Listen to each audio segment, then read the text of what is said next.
There is a kind of silence that doesn't come from peace, but from being unheard for so long that your voice learns to whisper. A silence that settles in the spaces between siblings, in the places where you were supposed to belong. It is the silence of the forgotten one, the quiet child in the family photo whose name everyone remembers last, the one who learned to shrink so others could shine. And maybe that has been you. You know the story more deeply than you admit. In every family, there is a pattern. Someone becomes the golden child, someone becomes the troubled one, and someone slowly becomes invisible. Not because they were less, but because the household always had something louder to focus on: a crisis, a star, a sibling who demanded attention through brilliance or chaos. And you, the steady one, the easy one, the child who didn't cause problems, became the child no one checked on. This is the strange, modern behavior we don't talk about enough. How many adults today walk around with a wound that no one in their family even realizes? They caused the wound of being the sibling they didn't think needed anything. But here is the surprising perspective. The forgotten sibling isn't born. They are shaped, not by neglect in the obvious ways, but by the subtle ones. The remarks like "you're fine, right? You always manage. You're the strong one." And in those words, a child learns a quiet truth that stays with them for decades: my feelings don't register. My needs aren't urgent. Love is something I must earn quietly. This wound grows in the corners no one looks at, in the birthdays overshadowed, in the milestones unnoticed, in the nights when you cried softly so no one would think you needed anything, in the way you learned to anticipate everyone else's needs so you wouldn't become another burden. But let me ask you something gentle, something you may not have asked yourself before. When did you first learn that being low maintenance was the only way to belong? We often assume that the loudest sibling suffers the most, that the one who acts out is the one in pain, that the brightest one carries the most pressure. But we forget the truth that sits in the shadows. Sometimes the quietest child is the one carrying the heaviest story. Because being forgotten isn't just about the absence of attention, it is the absence of recognition. The sense that your existence didn't tilt the room in any direction. You weren't the reason for celebration or concern. You were simply there, constant, predictable, invisible in your reliability. And the world mistakes that for strength. Psychology tells us something subtle. Children who are consistently overlooked do not grow up empty.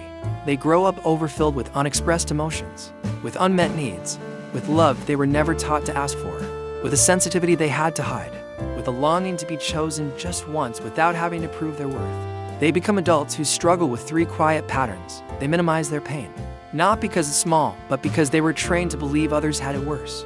They overgive in relationships because they learn early that presence equals service, not connection. They fear being too much, so they stay little even after they've grown. And perhaps the hardest truth of all, they don't know how to receive love without preparing to earn it. But beneath the psychology lies something deeper, a philosophical heaviness that shapes identity itself.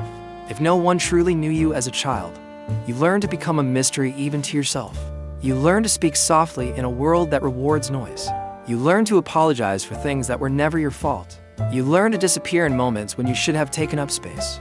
You learn to observe life instead of trusting that you are allowed to live it. Being the forgotten sibling creates a paradox. You crave visibility, but attention makes you uncomfortable. You want to be understood, but vulnerability feels dangerous. You long to be chosen, but you hesitate to believe anyone truly means it. You stand at the edge of every room not because you don't want to be in it, but because no one taught you how to enter it. It's the kind of wound that doesn't bleed. It echoes. Think back for a moment to those quiet scenes from childhood. The ones no one else remembers, but you can feel in your body even now. The sound of siblings arguing, while you waited your turn to speak, a turn that never came. The Christmas morning when your gift felt like an afterthought. The parent-teacher conference where your achievements were skimmed over because they were expected. The dinner table where your voice became background noise. The car rides where you stared out the window because the conversation always circled around someone else. The softness of your own footsteps on the hallway floor because you learned early that making noise meant drawing attention you didn't know how to handle. These memories don't disappear. They settle into the nervous system. They teach your heart to stay quiet. They teach your identity to stay small. It's strange how being forgotten makes you remember everything. How the child who received the least often grows into the adult who gives the most. How the sibling who learned to stay out of the way becomes the person who shows up for everyone else. This is the paradox of the forgotten one. They were overlooked, yet they noticed everything. Every shift in tone, every change in mood, every unspoken feeling in a room. Because when no one looked at them, they learned to look at everyone. And that ability, bittersweet as it is the quiet superpower born from the wound. But here is the gentle truth you may need to hear. Being the forgotten sibling doesn't make you less. It makes you deeper. It gives you an emotional vocabulary others don't have. It teaches you empathy without theatrics. It shapes you into someone who understands the invisible parts of people. Because you spent your whole childhood living in that invisibility. The wound hurts, but it also made you wise. The pain was silent, but it taught you to listen. The neglect was unintentional, but it sculpted your sensitivity, your intuition, your ability to feel the world with almost spiritual clarity. You survived being unseen by becoming someone who sees. And maybe now, you're ready to ask yourself the question you were never allowed to consider as a child. What if I no longer need to be the one who expects nothing? What if your worth isn't measured by how little space you take, or how quietly you endure, or how reliably you disappear? What if your presence doesn't have to be earned through being easy, strong, or fine? What if you deserve to be chosen simply because you exist?